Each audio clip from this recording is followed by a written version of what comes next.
Who am I? So I'm Tim. I am a coach at Different Breed, and I help people to trust their bodies again. Like, I really like working with people who have maybe come from an athletic background, have gone through injuries or hardship, and then that kind of second chance, bringing that out of people, bringing the potential out of them, but most of all, to regain the trust in their bodies and to, I guess, like fulfill what they believe to be their potential.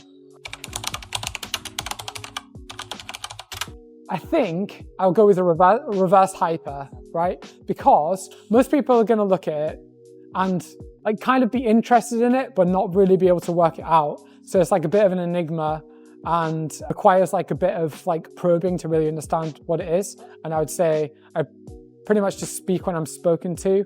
And so like looking at me, you might think like, oh, like I wonder who that is and like what he does. Going for a set of Romanian deadlifts, and I looked at my logbook and I knew the number I had to beat, and I did the first rep and my nose starts pouring with blood, but I knew if I put the bar back and reset and went again, like the moment's gone, so I thought I'm just gonna carry on through this set. So, and I'm already gonna have to clean up the mess anyway, so what does it matter if it's like, you know, a pint of blood versus a few drops? So I start going and I'm just going through this set and blood is just pouring through my nose. In a commercial gym with people just staring at me, and like towards the end of the set, knowing this number I had to beat, I just like come to the top and I'm like, 2 more, and I go like keep going. It's just like an absolute psychopath to like finish this set. And it didn't feel embarrassing at the time. It's only embarrassing because there are people still in the gym now who like recount this to me, and this must have been like 4 years ago when this happened, and it still gets talked about now. So I think that's pretty embarrassing. That's pretty hardcore though. Just shout at yourself whilst your nose is bleeding. Yeah, I know. I mean, I don't know. It cultivates this image of me, which doesn't really, like right now talking probably doesn't seem like me, but get some adrenaline flowing, and yeah, it's a different beast. It has to come from a healthy place, and I haven't always had a healthy background with that. I had an eating disorder, I was anorexic, and so my attitude around that was not good. I've also had my fair share of mental health difficulties through depression as well. And I think it comes from a love of doing it. Like, I don't do things that I don't love to do. And I would say that to anyone else who is looking to make positive change to their exercise, nutrition habits or whatever, is to find something that you love. I think there is an activity for everyone that they can enjoy, and that and it's about finding that. And you only get that by kind of trying different things, being open to lots of different things. And then when you find that thing, it becomes so much easier to stick to what you're doing and really love and enjoy the process, rather than forcing yourself to do what's trendy or what other people are doing or what you feel you have to do. I think that the most rewarding part is working with someone to overcome difficulties that they've felt were insurmountable, and then to achieve things that they didn't think they would be able to do, particularly in light of maybe the difficulties that they've been through. Again, that's my background and my experience, and so to then be able to go on this like hero's journey and come back to actually like meet other people there and bring them through that as well, and share the experience and the knowledge that I have is the most rewarding part.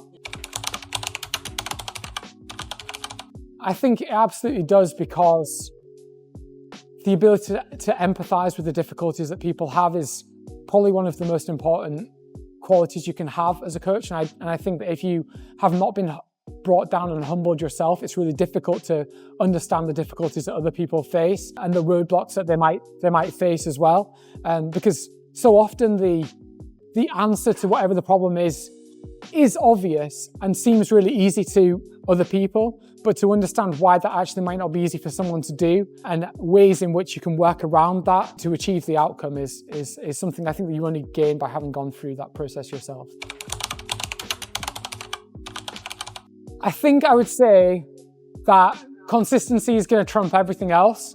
So rather than worrying about the perfect plan, the perfect exercise, sets, reps, number of times per week, all of that kind of thing, it comes down to consistency. And even a poor plan or a suboptimal plan done with consistency is going to overcome like lots of deliberation and paralysis by analysis, or following what you believe to be a perfect plan for a short period of time and falling off because it's unsustainable. I think it's the most common mistake that I see. It's the biggest roadblock for clients, oftentimes because the belief that missing a session or having a meal off plan means that the whole week or several days then have to also be written off. Whereas actually, one small hiccup in the grand scheme of a year of consistency is nothing at all. And so the best thing to do is to get back onto the plan and regain the momentum. Yeah, so I would have to say that a particular client who was working with me had a very serious back injury and was actually referred to me by their chiropractor for some strength training. Began training predominantly for body composition change, but it was really quite apparent early on that was leading to a really negative mindset around training, around herself, didn't want to watch herself in the mirror do exercises, and also really negative attitude towards exercise because it was coming from a place of like self-hatred and punishment and all of that kind of thing, rather than about exploring what the body is capable of and what she was capable of. And that was leading to a really toxic kind of attitude within our sessions. And so I ended up having a conversation with her, really pointing to the fact that she had a lot of natural strength there, and that maybe utilizing that for something would be a better avenue to go down rather than thinking about weight loss. I went away from that feeling really quite horrible because it was the first time I'd confronted someone with the lack of effort they were putting in and their attitude. But actually then she came back to me, she decided to do a strongman competition, asked if I would train her for it. And I did that, and she ended up doing two competitions, one that she won, one that she came third. And that was like a real just difference to her whole attitude, because so often the changes you want to make in terms of physique will come as a byproduct of a performance focus, I think. And it leads you to make better decisions as well about how you train and what you eat and how much you rest and all of that kind of thing, because there are these markers by which you can determine whether you are progressing rather than just looking at the scales or just looking in the mirror. So that I would say that was the biggest story.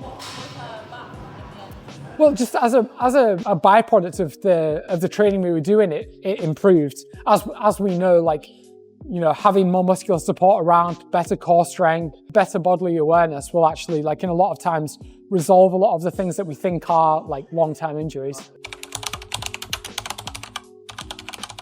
Anytime I'm not coaching or training myself, I'm probably reading. Books make up the bulk of my possessions, which is a nightmare anytime I have to move. But yeah, that's my thing that I do to recharge and to expand my mind.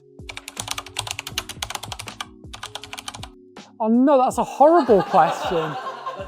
Who deals with my invoice at the end of the month? Is it Taryn? Right, Taryn. Okay, great. So if you just stay sat down for a second. So, there was a bit of a competition amongst everyone in different breed to find out who on the team, in fact, had the biggest quads, like in terms of like size ability. And after some extensive testing, we can actually reveal that the winner of the Different Breed 2024 Quad Off is in fact Tim. And here is your prize, Tim. It's a flashing Christmas bow. Yeah. Christmas tie. We didn't even have to measure. Oh yeah, get up and give us a quad flex. Wow. How do you feel about my quads? To make ours look like. Yeah, I don't really have big quads, but Jesus! Look at the definition! But to get you running, Taryn, that's Yeah, I think we do. Guys, round of applause for Tim's quads. Thank you.